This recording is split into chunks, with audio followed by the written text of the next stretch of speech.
London pressure cukup kuat ya. Dan ternyata tadi pagi itu jam 7 ya. Sebenarnya kan mau breakdown ya guys ya. Cuman dibikin POM sampai ke 27 ya.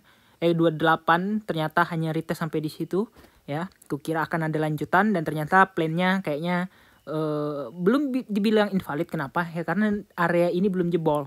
Ya, sekali lagi area topnya ini, area bottomnya ini belum jebol gitu. Ya, jadi masih bisa kita bilang ya masih retest support lagi dalam keadaan yang kayak gini. Dan kalau untuk saat ini kalau kita lihat kayak ada pola sideways di area support ya. Sideways di area support dan ini dia sedang retest lagi kalau dihitung dari angka Fibonacci-nya.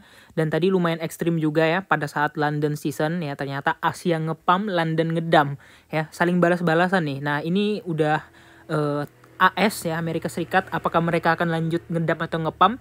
Nah, untuk sementara aku masih spekulasi karena di time frame 4 jam dia CC-nya cakep banget, apalagi di 15 menit juga dia udah retest dan cakep ya. Di time frame 4 jam dia udah hammer ya di situ ya. Nah, udah hammer dan itu kalau menurut aku udah cakep banget sebagai konfirmasi kalau tren ini bisa aja naik dan memantul. Kenapa memantul, Bang? Karena di sini ada rejection yang merah jadi hijau yang cukup keras, volume buyer udah masuk di situ. Kemudian patternnya juga mengarah ke atas dan sekarang sedang retest. Dan ini adalah hal biasa. Yang mana kalau kalian lihat itu hammer itu modelannya tuh kayak gimana ya contohnya ya. Yang hammer yang keras. Nah, kayak gini guys ya. Nah, ini kan sebenarnya merah ya. Kemudian dibikin jadi hijau ya pada candle yang ini, kemudian dibikin langsung naik lagi gitu. Nah, biasanya memang beberapa kejadian akan kayak gitu, tapi tidak menutup kemungkinan juga bisa juga ya menjadi bearish. Tapi sementara prediksi aku sih karena dia memantul di area bottom jadi akan naik dulu. Ya target sementaranya masih 277 ya, 277 yang mana di situ kalau misalnya kejebol mungkin untuk beberapa saat belakangan kita akan masih bisa melihat 28.000 ke atas gitu ya. Nah, jadi 28.000 ini adalah area yang cukup krusial untuk retest. Meskipun misalnya nanti di sini nggak kejebol dan nggak dikasih retest, ya bisa aja dia akan melanjutkan kenaikannya gitu ya. Nah, ini mungkin bisa sampai sini kemudian baru turun gitu.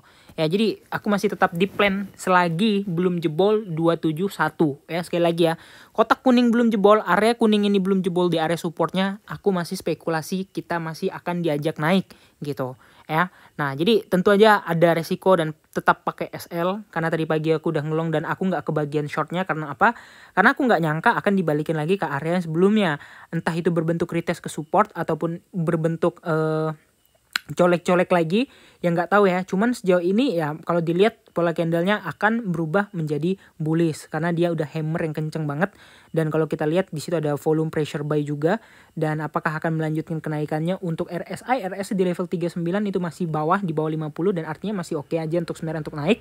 Dan sementara waktu ya kayak gini plan aku ya, kita akan mencoba ke 27.700. Kalau misalnya kalian yang mau entry tetap pakai SL ataupun gimana pun itu, karena aku juga tetap respect sama SL untuk saat ini karena bukan bapak kita yang punya market. Kita harus respect sama semua kejadian kayak gini. Bisa jadi nih kayak gini kan. Nah, udah dinaikin nih ya, dari sini dinaikin ke atas, diturunin nih. Kenapa? Reject, ngetes gitu kan. Dinaikin lagi nih, diturunin lagi nih sampai ke sini ya kan. Kenapa? Reject, retest ya, baru dinaik dan dinaik. Nah, intinya support itu biarpun berkali-kali di retest nggak jebol, bisa jadi dia akan langsung melakukan pemantulan yang cukup oke ya. Bisa jadi di situ selling hanya untuk menjemput area atau liquidity buy orang yang nggak sempat belanja gitu ya. Nah, jadi kira-kira spekulasinya kayak gitu aja. Jangan lupa untuk like dan subscribe. See you next video. Bye-bye.